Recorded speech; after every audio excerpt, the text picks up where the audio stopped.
Bapak dan Ibu sekalian, kali ini kita sudah masuk kepada pembelajaran mengenai salah satu cara pemisahan campuran, yaitu tentang filtrasi. Nah, untuk filtrasi sendiri, definisinya adalah pemisahan campuran berdasarkan perbedaan fisik atau ukuran partikel yang digunakan untuk memisahkan antara larutan atau cairan dan padatan. Untuk diketahui juga, cairan yang telah melewati proses penyaringan atau filtrasi disebut dengan filtrat, sedangkan padatan yang menumpuk di penyaringnya disebut dengan residu. Selanjutnya kita akan mengenal mengenai jenis-jenis filtrasi.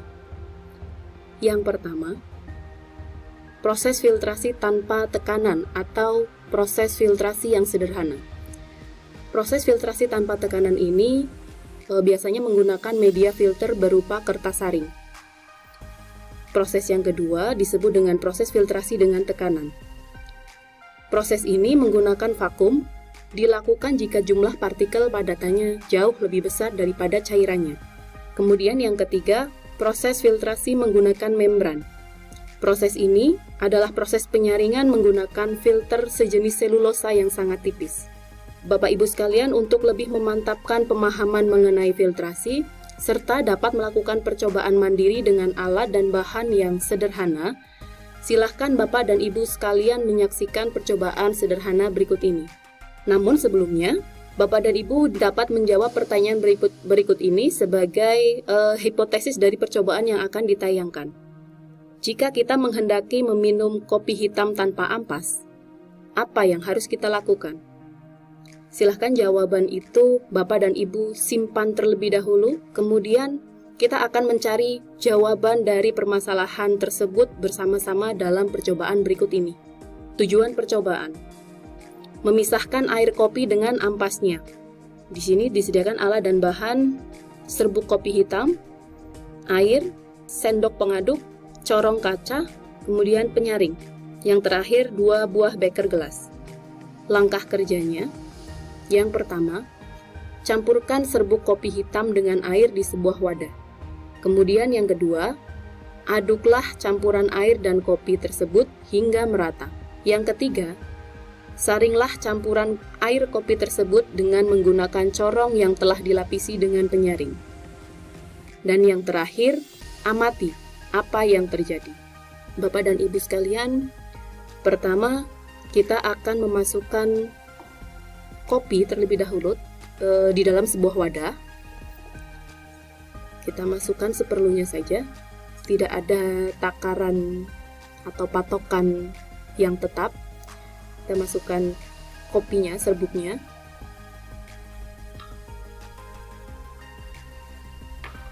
Kemudian kita tambahkan air. Ini juga tidak ada takaran tetapnya, secukupnya saja. Kemudian aduk hingga campuran tersebut merata.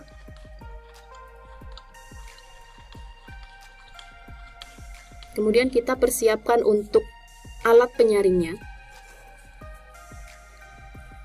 Di sana ada corong yang dilapisi dengan penyaring. Kemudian kita saring campuran yang sudah kita aduk secara merata tadi.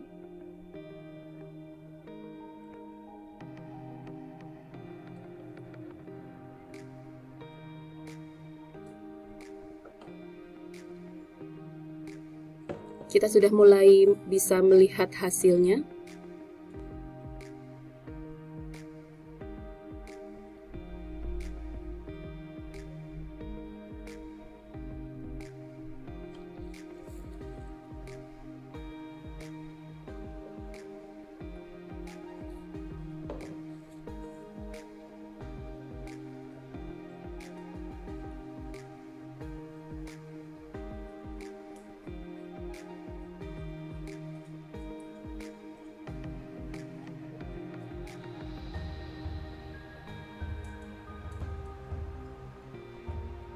Ya.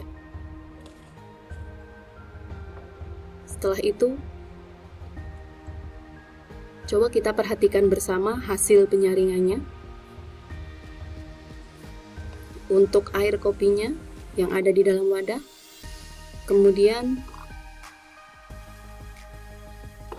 kita lihat apa yang terjadi di kertas penyaringnya.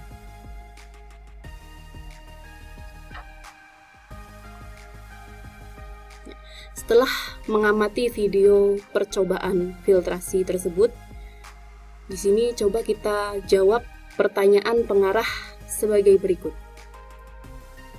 Yang pertama, setelah dilakukan penyaringan, apa yang kita temukan jika mengamati air kopi? Mengapa hal ini bisa terjadi? Ya, benar. Air kopi dapat melewati penyaringnya.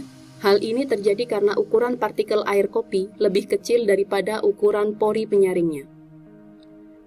Yang kedua, setelah dilakukan penyaringan, apa yang kita temukan jika mengamati corong penyaringnya? Mengapa hal ini bisa terjadi? Ya, betul. Di media penyaring terdapat ampas atau residu.